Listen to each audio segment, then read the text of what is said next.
Hello दोस्तों, आपका S A education मस्ती चैनल में आपका स्वागत है। हमने इसके पहले आपसे बातें किया था इसमें में पावर क्या होता है, इसके क्या बेसिस होते हैं, ये क्या होता है, इसको कैसे परिभाषित करते हैं, हमने इसके विषय में डिटेल बातें कर चुका।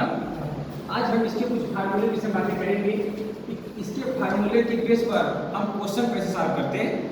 जैसे आपको पहला फार्मूला दिया है क्या, a की पावर m मल्टीप्लाई a की पावर n। जब आप यहाँ पर क्या देख रहे हैं, इक्वल टू दिया है a के पावर m प्लस n, अर्थात ये देखिए जब कोई भी दो संख्या के पावर को अगर आपस में मल्टीप्लाई कर रही हैं, अगर इनके बेस समान होते हैं इनके पावर आपस में जुड़ जाती है। सेम प्रोसेस इनका अपोजिट कर सकते हैं। अगर कोई भी दो संख्याएं की पावर आपस में जुटी है, अगर उनका बेस समान है तो उसको हम अलग अलग राइट कर सकते हैं। सेम प्रोसेस में अगर बेस समान हो, बेस क्या हो, समान हो, अगर आपस में क्या कर रहे हो, डिवाइड कर रही हो, बेस क्या हो, समान हो और वो डिवाइड कर रही हो बट पावर अलग अलग हो, तो क्या होता है, वह बेस 1 होकर के बेस इक्वल होकर के 1 होकर के पावर बढ़ जाता है। सेम प्रोसेस में अगर इसका उल्टा बातें करें, अर्थात जब किसी एक बेस के पावर आपस में घट रही हो, इसको हम अलग अलग रूप में एक पावर m माइनस क्या डिवाइड रूप में क्या एक पावर m लिख सकते हैं। या इसी कैसे कर सकते हैं क्या, अगर एक पावर m डिवाइड एक पावर n है, इसको अपान रूप में एक पावर m अपान एक पावर n लिख सकते हैं। जब इसका भी सेम फार्मूला होगा एक पावर m माइनस, ठीक है। इसमें देखिए आपका नेक्स्ट फार्मूला आपका है कि जब अगर कोई संख्या है, अगर उसके पावर की भी पावर हो, मतलब एक संख्या के अगर कई सारी पावर हो तो उसकी जो पावर होती है वो आपस में मल्टीप्लाई कर देती है। जैसे कि आप देख रहे हैं एक पावर m कोष्टक में फिर पावर n है, तो क्या हो जाएगा एक पावर, ये जो जितने पावर आपस में मल्टीप्लाई कर देंगे इस प्रकार एक power m multiply n equal to एक पावर m हो जाता है।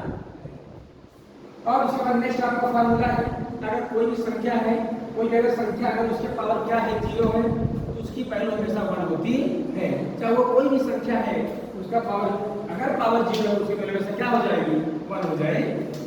ओके, तो चलिए हम इसके प्रत्येक फार्मूले को एग्जाम के माध्यम से समझते हैं कि फार्मूले को हम कैसे क्वेश्चन में अप्लाई करेंगे। जैसे हमारी सपोज अगर हमारे पास क्वेश्चन दिया है कि 5 पावर 2 मल्टीप्लाई 5 पावर 1, आप यहाँ देख रहे हैं इसकी बेसिस क्या है, समान है और पावर क्या है, डिफरेंट है। तो क्या इसका बेस 1 मान करके इसके पावर को आपस में क्या कर देंगे, ऐड कर देंगे।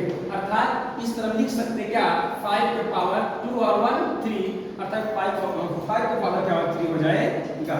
अगर इसको सॉल्व करना चाहे तो आगे लिख सकते हैं क्या, 5 मल्टीप्लाई 5 इक्वल टू 125 हो जाए।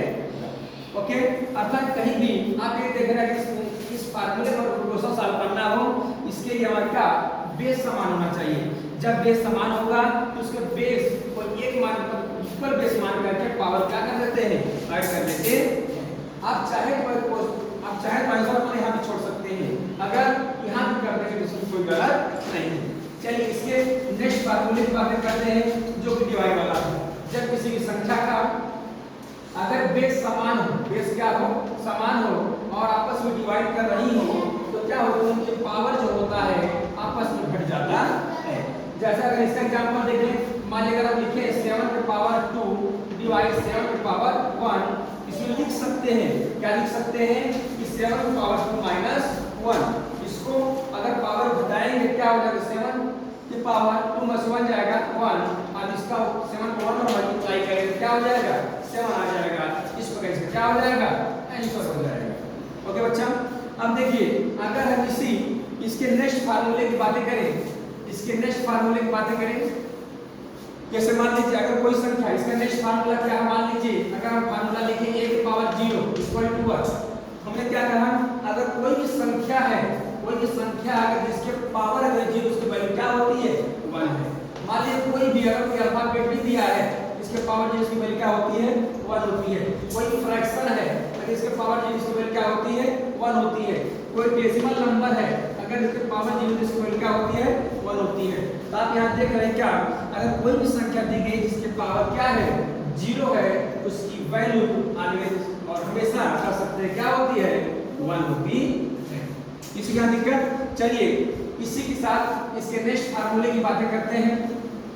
नेक्स्ट फार्मूला आपको क्या दिया गया है। नेक्स्ट फार्मूला आपका क्या है, अगर बेस की घात के ऊपर घात हो, घात के ऊपर क्या हो घात हो, इसका घात आपस में क्या कर देता है मल्टीप्लाई कर देता है और इस प्रकार इसका जो आंसर आता है 1 पावर m और वो हो जाता है। इस बेस पर अगर हम क्वेश्चन सॉल्व करें तो कर सकते हैं क्या, जैसे मान लीजिए अगर दिया गया 5 पावर 1 के पावर 2 के पावर अगर 3 दिया है, इसको लिख सकते हैं क्या लिख सकते हैं कि 5 के पावर 1 मल्टीप्लाई 2 मल्टीप्लाई 3, अतः इसको ऐसे कर सकते हैं 5 के पावर इसकी पावर को क्या कर लेंगे मल्टीप्लाई, तो 1 2 जा 2 2 3 जा 6 और ये हमारा क्या हो जाएगा आंसर हो जाएगा। इस प्रकार आपने कुछ फार्मूले के विषय में सीखा कि उन फार्मूलों के बेसिस के क्वेश्चन को कैसे सॉल्व करते हैं। Thank you.